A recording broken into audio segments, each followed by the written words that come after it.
ही है कि अगर आपको 4-5 किलो अनाज ना दिया जाए लेकिन आपके लिए रोड सही बना हम लोग अनाज नहीं चाहते हैं। क्या चाहते हो हम लोग रोड चाहते हैं, हॉस्पिटल चाहते हैं और स्कूल चाहते हैं। मतलब आप अनाज नहीं चाहते हो, राशन जो चाहिए आप वो नहीं चाहते हो, हम लोग। आप रोड चाहते हो। बिहार में कहाँ पर है स्कूल, कहाँ पर है क्या? आप देख सकते हैं साहब कि इस बच्चे का जो आवाज है ना ढंग से नहीं निकल रही है, लेकिन 1 से 1.5 महीने में अगर सरकार ये रोड बना देती है, सरकार का काम में आप बाधा डाल रहे हैं और आपको जेल में बंद कर देंगे। लेकिन यहीं पे जब आप सारे जनता मिलकर उनसे सवाल करेंगे कि अगर आज की इस वीडियो में कुछ विशेष मुद्दा पर जो है बात करने वाला हूं, और वो मुद्दा क्या है आप इसको देख ही सकते हैं, लेकिन कुछ आपको एक न्यू कॉन्सेप्ट देने वाला हूं जो कि बंगाल के निवासियों को और जितना भी यहाँ पे लोकल जनता रहते हैं। ये थोड़ा सा नज़ारा दिखा दो, ये बिहार का नज़ारा है, ये देख सकते हैं आप। ये रोड पे ये पूरा आरसीसी डला हुआ है, लेकिन इस रोड पे क्या हो रहा है कि बंगाल का पूरा जो कीचड़ है ये बिहार में पहुंच रहा है, और ये स्वाभाविक है क्योंकि कीचड़ है तो पहुंचना जरूरी है। लेकिन आज जो मैं मतलब वेस्ट बंगाल में जो विधानसभा के चुनाव है उसके बारे में कुछ आपको बताऊंगा, तो चलिए आपको मैं थोड़ा नज़ारा दिखाते हुए चल रहा हूँ। और ये मानसून का मौसम चल रहा है, तो वेस्ट बंगाल में विधानसभा का चुनाव है जो कि मार्च अप्रैल 2026 में है, और ये क्यों है इसके बारे में क्या है सभी डिटेल में बात करूंगा। लेकिन आप रोड का एक बार हाल देख लीजिए, ना यहाँ पे कोई ई रिक्शा जाएगा, ना यहाँ पे कोई गाड़ी जाएगी, और ना कोई अभी यहाँ पे ट्रैक्टर भी सही ढंग से पहुंच पा रहे हैं। ट्रैक्टर की हालांकि इनका जो इंजन है ट्रैक्टर का बहुत हैवी है, और कुछ ट्रैक्टर के वजह से भी जो है कीचड़ हो जाता है। लेकिन इस गांव में ट्रैक्टर चलना भी जरूरी है क्योंकि कंस्ट्रक्शन का बहुत सारा जो काम है वो हो रहा है।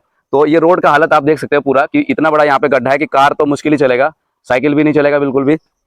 तो जो मैं बात कर रहा था विधानसभा यानी कि वेस्ट बंगाल के विधानसभा चुनाव के बारे में, जो कि मार्च और अप्रैल के बीच में है 2026 में, जिसमें सीएम का चुना जाना है, और साथ ही साथ में इसमें टोटल सीट जो है 294 है। 294 यानी कि 294 एमएलए का चुनाव होगा, और जब एमएलए चुने जाएंगे, लेकिन मैं आपको जो कॉन्सेप्ट देने वाला हूं कि आखिर ऐसा हुआ क्यों, और कोई भी सरकार चुनाव के नजदीक ही रोड को क्यों खोद देते हैं, ये सवाल बहुत ज्यादा जरूरी है। जो कि भोली वाली जनता है इतना तो सोचेंगे नहीं माइंड से, क्योंकि चुनाव से कुछ ही महीने पहले या 8 महीने पहले 7 महीने पहले रोड को खोद देते हैं, और उसके बाद दिखावा ये करते हैं कि ये रोड हम बनवाएंगे हम बनवाएंगे। लेकिन यहाँ पे जो मैं कॉन्सेप्ट देने वाला हूँ, कॉन्सेप्ट ये है कि 15 दिन पहले 15 दिन पहले रोड को खोद दिया गया, और खोदने के बाद क्या होगा जानते हैं? देखिए, किसी भी सरकार को अगर रोड बनाना होता तो सबसे पहले उस कार्य को प्रगति रूप से करता है। लेकिन मैं जो कॉन्सेप्ट देने वाला हूं, मैं फिर से कह रहा हूं, विधानसभा चुनाव जो कि सीएम का चुना जाना है, वर्तमान में जो अभी सीएम है वो ममता बनर्जी है जो कि टीएमसी का है, जिसको बोलते हैं ऑल इंडिया तृणमूल कांग्रेस की जो है अभी सीएम है, और जिसमें से 294 अभी विधायक है, और 294 विधायक में से ये वार्ड नंबर कौन सा पड़ता है? ये वार्ड नंबर 6 पड़ता है। तो इनमें वार्ड नंबर 6 का कोई एक विधायक होगा। तो इस रोड को खोद दिया गया, मेन कॉन्सेप्ट है खोद दिया गया, और अभी मानसून का समय चल रहा है, और ये बिहार और बंगाल से बिल्कुल बॉर्डर में अटैचड है। लेकिन अभी क्या होगा कि हाल ही फिलहाल में 1 या 1.5 महीने पहले बाढ़ आ जाएगी, ठीक है? तो इनके पास बहाना क्या होगा, ध्यान से सुनना। मैं फिर से कह रहा हूं कि मार्च अप्रैल 2026 में ये चुनाव है विधानसभा का, जिसमें से 294 एमएलए चुने जाएंगे, और 294 में से बहुमत एमएलए यानी कि 148 सीट अगर जिसको मिल जाएगी जिस पार्टी के, तो उस पार्टी का सीएम बनेगा।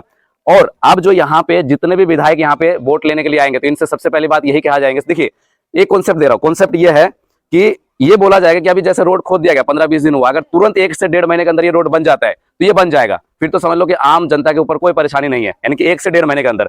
लेकिन अगर 2 से 3 महीने अगर डिले हो जाता तो बाढ़ आ जाएगी। बात सच है सैमुल?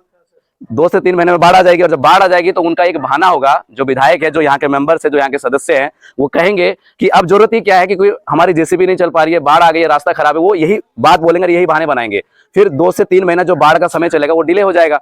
अब जब वो डिले हो जाएगा तो उसके कुछ दिन बाद है जो है 2026 लग जाएगा, 1 जनवरी आ जाएगा, तब इनका जो है आचार संहिता लागू हो जाएगा। जब आचार संहिता लागू हो जाएगा तो इनको एक बहाना क्या मिल जाएगा कि सरकार की तरफ से एक प्रक्रिया ऐसा है, एक टर्म और कंडीशन है कि आप रोड या नाली या सरकार का कोई भी काम नहीं चल सकता, क्योंकि उनका रूल है, आचार संहिता लागू हो गया तो नहीं करवा सकते। तो आप सोचिए कि यानी कि अगर 1 महीने के अंदर काम नहीं हुआ तो मतलब 6 से 7 महीना डिले हुआ, और जब 6 से 7 महीना डिले होगा तो चुनाव का टाइम आ जाएगा, फिर आचार संहिता लागू हो जाएगा। तो यानी कि ये कम से कम तो 8 से 9 महीना ये रोड नहीं बनेगा। देखिए, फिर टर्म और कंडीशन मैं लगा रहा हूं कि अगर 1 से 1.5 महीने में सही ढंग से अगर ये लोग आवाज उठा देते हैं, रोड बहुत जल्दी बन जाएगा। और आवाज नहीं उठाया, जैसे 1 से 1.5 महीने या 2 महीने डिले हो जाएगा, उसके बाद बाढ़ का एक समस्या, उस प्रॉब्लम में आपको बोल देंगे भैया कि ये समस्या है, अब नहीं बन सकता क्योंकि गाड़ियां नहीं चल रही, जेसीबी नहीं चल रही।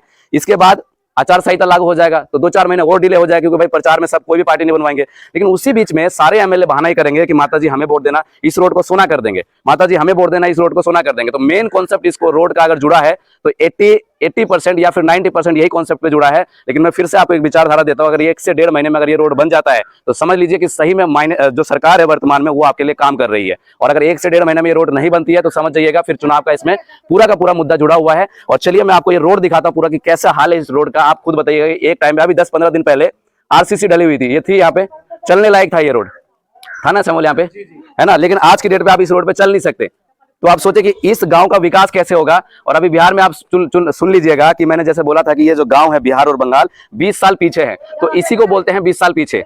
ठीक है, तो आइए मैं इस रोड को आपको पूरा एक बार जायजा कराता हूँ और आप देखिएगा रोड को और बताइएगा। रोड 1 से 1.5 महीने में बन जाता है तो बन जाएगा, और अगर नहीं बना तो फिर आपके सामने 2 बहाने आएंगे। पहला बहाना ये होगा कि बोला जाएगा आपको कि भैया ऐसा है, बाढ़ आ गई है बंगाल और बिहार में, तो अब हमारे पास जो है जेसीबी चलने का समय नहीं है, क्योंकि चल नहीं पा रही है, रोड खराब है, ये बहाना बनाएंगे। तो ये आपसे 1.5 से 2 महीना इसका बहाना चलेगा। उसके बाद फिर आचार संहिता लागू हो जाएगा वेस्ट बंगाल में, क्योंकि मार्च और अप्रैल 2026 में चुनाव है विधानसभा का, जिसमें आपका सीएम चुनी जाएगी। ये चाहे वो लेडीज हो चाहे वो जेंट्स हो, कोई भी एक सीएम बनेगा। तो उस प्रक्रिया में जब आचार संहिता लागू हो जाएगा तब कोई भी चुनाव के समय में आपका कार्य जो है सरकार का कार्य नहीं होगा। तो आप यहाँ से अब रोड का हालत देख सकते हैं। क्या आप बताइए, एक साइकिल वाला भी गुजर सकता है इसमें? बिल्कुल नहीं गुजर सकता। आप देखिए, ध्यान से देखिए अच्छे से, ये रोड का हालत है। ये पूरा बंगाल है जो कि एक गांव क्षेत्र से लगता है, और यहीं से कुछ ही 200 मीटर या कुछ ही 300 मीटर आगे जाके जो है ये आपका बिहार लग जाता है। तो बिहार का रोड तो अभी ठीक है, लेकिन बिहार में भी यही प्रोसेस चल रहा है कि उसकी भी खुदाई होनी है। ये हालांकि मेरे को गुप्त जानकारी मिली है कि उसकी भी खुदाई जो 1 से 2 महीने में हो जाएगी, बाढ़ के टाइम में ही। तो आप जरा समझना कि इस प्रकार से रास्ते को खराब करके छोड़ देंगे, और उसके बाद आपसे कहा जाएगा माताओं बहनों आप मुझे वोट डालिएगा, इस रोड को हम लोग सोना बना देंगे, हम इस रोड को ये करवा देंगे। और आप जब परेशानी को उठाएंगे, तो जब परेशानी उठाएंगे तो क्या होगा कि आप खुश हो जाएंगे, हाँ भाई ये पार्टी जो है बहुत अच्छा काम कर रही है, हमारा रोड बनवा देगी, वोट देना इनको बहुत जरूरी है। देख सकते हैं, अगर आपको मैं अभी कीचड़ में खड़े होकर दिखाता हूँ कि कितना गड्ढा है इसमें, ये पूरा रोड का ये हालत है। मैं फिर से कह रहा हूँ, कॉन्सेप्ट आपको दे रहा हूँ कि अगर 1 से 1.5 महीना में अगर ये रोड बन गया तो समझ लीजिए कि सरकार आपके लिए काम कर रही है। और अगर 1 से 1.5 महीना में ये रोड नहीं बना तो समझ लीजिएगा सरकार फिर आपसे ये कहेगी कि अभी जो है बाढ़ का समय है, जेसीबी नहीं चल सकती है, ट्रैक्टर नहीं चल सकता है, तो काम हम कैसे करेंगे। उनको एक बहाना मिल गया। फिर उससे 2 महीने बाद ही 2026 में, यानी कि मार्च का अप्रैल में चुनाव है 2026 में विधानसभा का, फिर आपसे बोलेंगे आप तो आचार संहिता लग गया, सरकार का कोई भी काम नहीं हो सकता है। जब सरकार का कोई काम नहीं हो सकता है तो आप सुनिएगा कि 2 महीना उधर, 3 महीना इधर, 5 महीना और 2-4 महीना आचार संहिता लगेगा, तो यानी कि 8 महीना आपका खराब हो जाएगा। तो 8 महीना इसी जर्जर स्थिति में आप घूमते रहोगे। और मैं आपको अभी खड़े होकर दिखाता हूँ कि गड्ढा इसमें कितना है। आप देख सकते हैं, क्या इसमें एक गाड़ी चल सकती है? नहीं आने से पहले अभी 15-20 दिन पहले ही जो है बाढ़ आ गई है, आप देख सकते हैं यहाँ पे। तो इस गड्ढे का जिम्मेवार कौन है? सरकार से जब आप सवाल करेंगे तो सरकार का काम में आप बाधा डाल रहे हैं और आपको जेल में बंद कर देंगे। लेकिन यहीं पे जब आप सारे जनता मिलकर उनसे सवाल करेंगे कि अगर आपको रोड बनाना है तो एक हिस्से से रोड को खोदते चलिए, बनाते चलिए, और एक हिस्से से रोड को, मतलब एक हिस्से से खोदना है, एक हिस्से से बनाना है। तो ये सवाल जब पूरे जनता मिलकर करेगी तो भाई 186 धारा जो है किसी के ऊपर तो नहीं लगा सकती। लेकिन एक पार्टिकुलर व्यक्ति अगर कहेंगे कि भाई ये रोड खराब है, ये रोड पे ये हो जाएगा, आप नहीं काम कर सकते, तो एक के ऊपर 186 धारा लाके उसको अंदर कर सकते हैं, क्योंकि सरकारी काम में बाधा डालना। तो ये रोड की स्थिति है, आप बताइएगा। फिर सरकार 1988 मोटर व्हीकल एक्ट सेक्शन 130 के तहत सरकार क्या कहती है कि अगर आपके पास हेलमेट नहीं है, आपकी गाड़ी का टायर खराब है, आप जूते पहन के गाड़ी नहीं चलाते हैं, बहुत सारे टर्म और कंडीशन लगा के 10,000 5,000 का जो है चालान काट देते हैं। तो इसके लिए कौन सा चालान कटेगा सरकार के ऊपर? इसका जिम्मेवार कौन है? आप ये देख सकते हो, मोटरसाइकिल आ रही है, देखिए किस स्थिति में आ रही है, अभी गिरने के चांसेस भी है, हो सकता है कि हाथ पैर में चोट भी लग जाए। तो इसके जिम्मेवार है कौन? और ये मुझे मजबूरन जो है मेरे को ये वीडियो बनानी पड़ रही है। हालांकि मेरे पास पत्रकार का लाइसेंस भी है, सब कुछ है, फिर भी मैं सोचता कि इस गांव के लिए क्यों काम करे।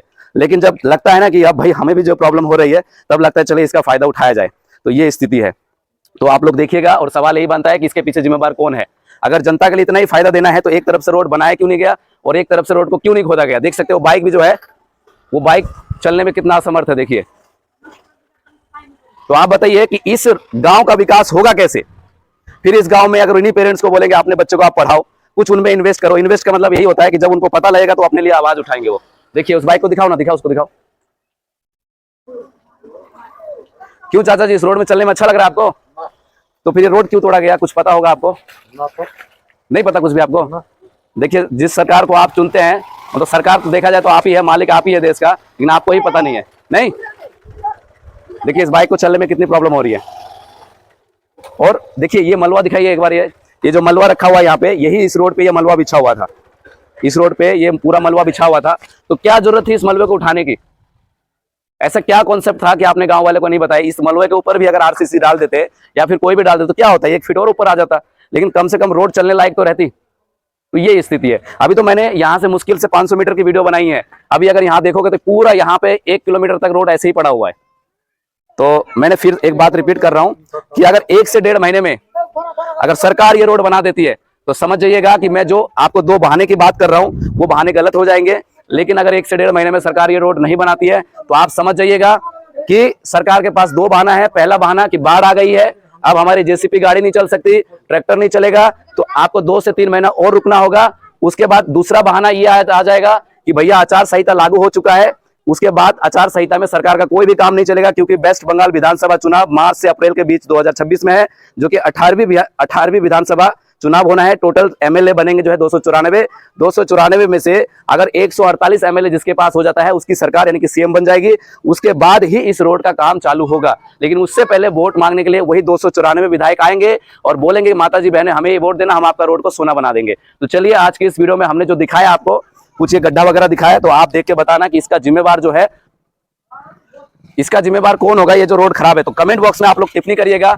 और आप वेस्ट बंगाल के गवर्नमेंट के बारे में आप क्या सोचते हैं, यहाँ के जो भी लोकल मेंबर है, यहाँ का जो भी विधायक है उसके बारे में आप क्या सोचते हैं, ये काम कब तक होगा, यहाँ में रिसर्च करके इस लोकल के जो विधायक है, लोकल के जो मेंबर है, उन तक ये वीडियो में जरूर भेजने की कोशिश करूंगा। लेकिन आपका जो काम बनता है, आपका जो फर्ज बनता है कि इस वीडियो को लाइक करें, कमेंट करें और इस वीडियो को जो है जितना जल्द से जल्द इसको शेयर करें, ताकि उस मेंबर तक, उस लोकल मतलब उस विधायक तक पहुंच पाए और इसमें जल्द से जल्द जो है एक्शन लिया जाए और 1 से 1.5 महीने में रोड बनाने की प्रक्रिया को चालू करके कंप्लीट किया जाए। अगर 1 से 1.5 महीने में नहीं बना तो मैंने आपको बताया ये रोड बनने में 8 महीने डिले हो सकता है, ये बात आप नोट कर लीजिएगा।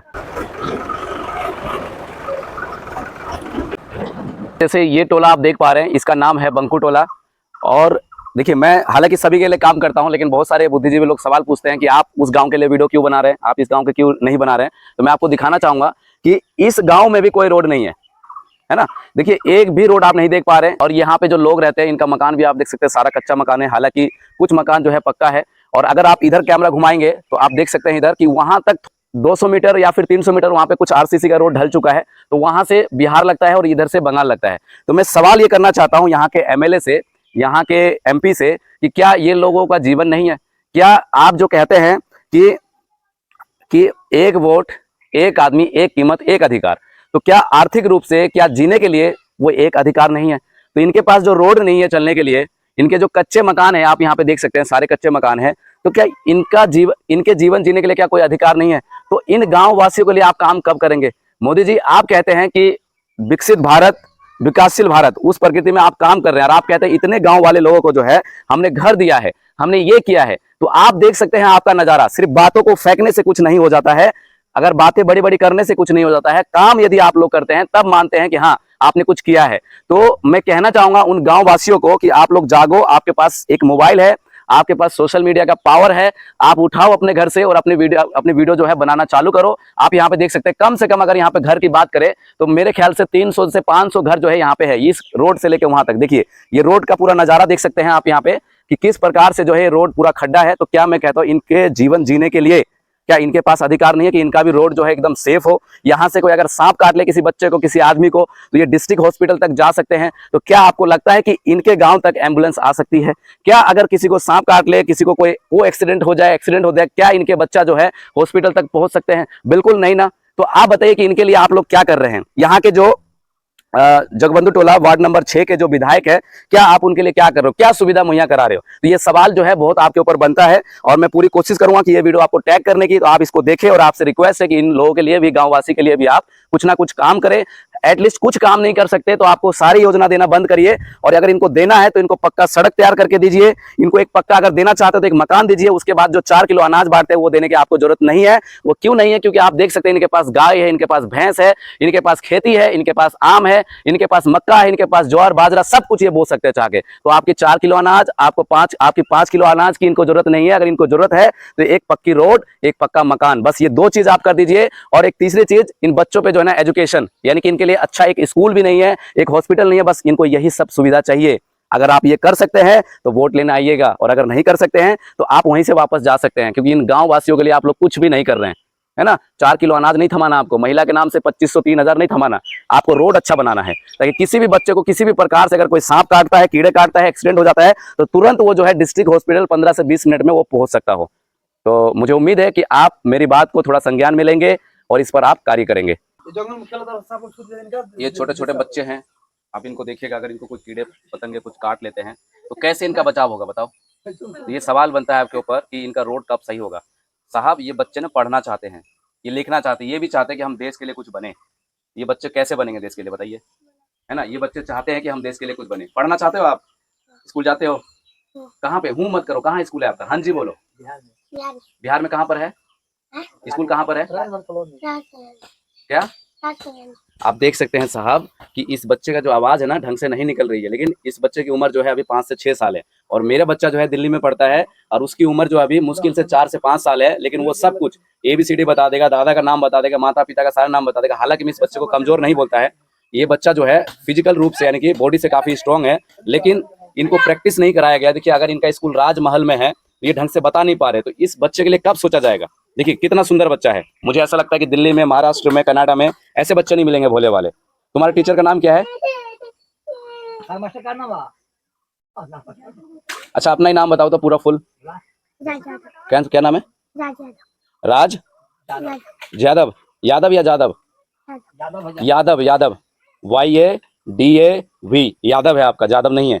ठीक है, अपना सरनेम अगर गलती कर दोगे तो फिर पछताओगे नौकरी के लिए, हर चीज के लिए। क्या है नाम?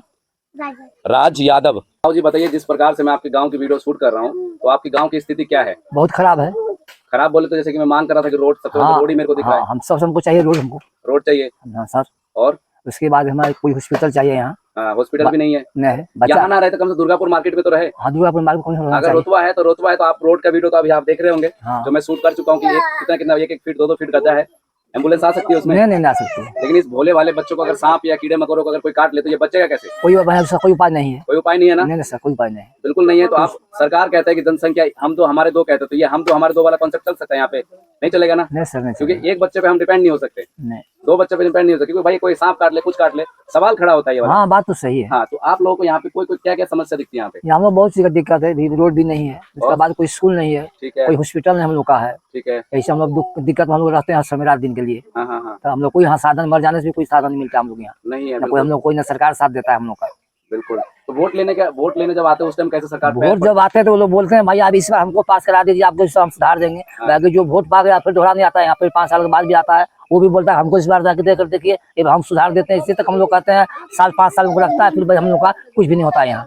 जैसे कि अभी मैंने वीडियो में बताया आपको कि अभी रोड खोद दी गई है। अच्छा बताइए कि जैसे अभी मानसून का सीजन चल रहा है, तो कितने दिन बाद या कितने महीने बाद बाढ़ आ जाएगा आपके इलाके में? यही महीना बाद आ जाएगा बाढ़ हम लोग का। हाँ, 1 महीने बाद। और मैंने यही बोला ना कि 1 से 1.5 महीने में बाढ़ आ जाएगी। तो जब बाढ़ आ जाएगी तो सरकार क्या कहेगी? ट्रैक्टर नहीं चल सकता, JCB नहीं चल सकती, रोड आपका 2-3 महीने नहीं बन। वो तो बहाना लोगों का है, बहाना हो जाएगा ना। और उसके बाद फिर 2026 में चुनाव है वेस्ट बंगाल का, बिहार में भी चुनाव है, तो फिर और बहाना मिल जाएगा, आचार संहिता लागू है। तब बोलेगा वोट बाद सब करवा देंगे ना। तो वो जो अभी रोड का वीडियो जो आप देख रहे थे, तो 8 से 9 महीना आप क्या करोगे?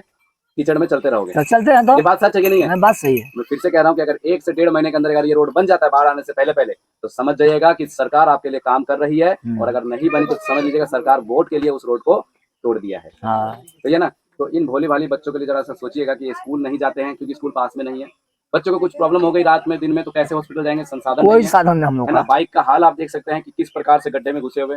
ये बाइक भी एक टाइम ऐसा आता है कि एक पेशेंट को लेकर नहीं जा सकते हैं। कोई अगर प्रेग्नेंट लेडी अगर हो जाए तो कैसे जाएगी हॉस्पिटल? कोई उपाय नहीं हम लोग का। कितने बच्चा भी मर जाता है, साधन मिला, क्या करेंगे? नहीं जाने के मिले समय। तो एक बार मेरे पोता को सांप कुत्ता काट दिया, हम लोग शाम 7-9 बजे कुत्ता काटा, दिन को हम लोग सांझ को मालदा पहुंचे, शाम को 4 बजे तकदीर था तो बच्चा बच गया, ना तो बच्चा मर जाता भी। बिल्कुल।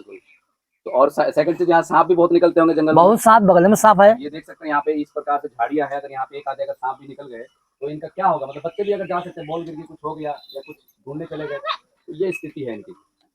सही बात है ना? हाँ बात तो आप सही कह रहे हैं, ये सही बात है। तो सरकार से आप क्या चाहते हो? क्या मैं सरकार से मैं ही चाहता हूँ, सरकार मैं ही कहना चाहता हूँ, हम लोग का रोड बना दीजिए, हम लोग का स्कूल कम से कम दे दीजिए, हम लोग का हॉस्पिटल दे दीजिए। हमको तो हमको चाहना, हमको 4 किलो चावल नहीं चाहते हैं। अच्छा बताइए कि अगर आपको 4-5 किलो अनाज ना दिया जाए लेकिन आपके लिए रोड सही बना, हम लोग अनाज नहीं चाहते हैं। क्या चाहते हो? हम लोग रोड चाहते हैं, हॉस्पिटल चाहते हैं और स्कूल चाहते हैं। मतलब आप अनाज नहीं चाहते हो, राशन जो चाहिए आप वो नहीं चाहते हम लोग। आप रोड चाहते हो, हॉस्पिटल चाहते हो, और बच्चों के लिए एजुकेशन, यही चाहते हो ना? हम लोग यही चाहते हैं। बिल्कुल सही कहा आपने सर। ठीक है सर, धन्यवाद।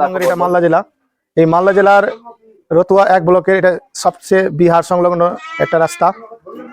এই রাস্তাটা কিছুদিন আগে ঢালাই করা ছিল, প্রত্যেকটাই এখানে ঢালাই করা ছিল, কোথাও ছিল না। আমরা প্রত্যেক বছরই এটা করেছিলাম, মানে খুব বিপদের মধ্যে পড়তাম, স্কুল যাওয়া যেতে হতো না। হ্যাঁ, তারপরে এবার সামনে ভোট আসছে, সামনে ভোট আসার সময় এখন আমাদের কিছুদিন যাওয়ার পরে এই বর্ষাকালে এই কাজটা করেছে। কাজটা করার পরে এখন কাজটা মানে এটাকে খারাপ করে খারাপ করে দিয়েছে। আর এখন কবে ঠিক হবে না হবে, আমাদের স্কুল কলেজ মানুষের যাতায়াতের পণ্য ব্যবস্থা সব যাওয়ার জন্য অসুবিধা পড়ে যাচ্ছে। তো আমি মাননীয় আমাদের এখানে এমএলএ এবং রাজনীতিবিদদেরকে বলবো যাতে তাড়াতাড়ি এটা ঠিক হয়, তাড়াতাড়ি করে, নাহলে আমাদের খুব অসুবিধায় পড়তে হচ্ছে। ধন্যবাদ। अच्छा, कुछ आप बोल रहे थे कि आज वर्तमान जो एमएलए है वो समर मुखर्जी है, জি জি। तो क्या कहना था उनका नदी के लिए कि आसपास में गंगा नदी और महानंदा नदी है? হ্যাঁ, তিনি গত 2021 সালে যখন আমাদের বিধানসভা নির্বাচন হয়েছিল তার আগে তিনি প্রতিশ্রুতি দিয়েছিলেন যে আমাদের পার্শ্বে গঙ্গা নদী এবং বিভিন্ন আমিচানটোলা মরিরামটোলা যে গ্রামগুলো ছিল তারা দিনের পর দিন কেটেই যাচ্ছে নদীতে, সেটা এখনো পর্যন্ত তাদের প্রতিশ্রুতি করা হয়নি, পূর্ণ করা হয়নি। वो कह रहे थे नदी को बांध देंगे हमें जिताओगे तो, এখনো বাঁধ 2021 में बोल रहे थे, आप 2026 चल रहा है, तो क्या वो नदी बांध चुके हैं? নেই। আমি মানে ব্যাপারটা হচ্ছে যে কিছু কিছু কাজ চলছিল, কিন্তু এই বর্ষার কারণে বা কিছুর কারণে বন্ধ করে দেয় প্রত্যেক বছর এইভাবে। हाँ, मतलब थोड़ा सा दिखा दिया कि हाँ हाँ। हम चला रहे हैं, मतलब হ্যাঁ, কিন্তু এখনো পর্যন্ত সম্পূর্ণভাবে ঠিক হয়নি। ठीक नहीं हुआ है, নেই। लेकिन वादा किया है साहब, वादा तो निभाना होगा। जी, जरा जी। सोचिएगा उस वादे के बारे में। ঠিক আছে।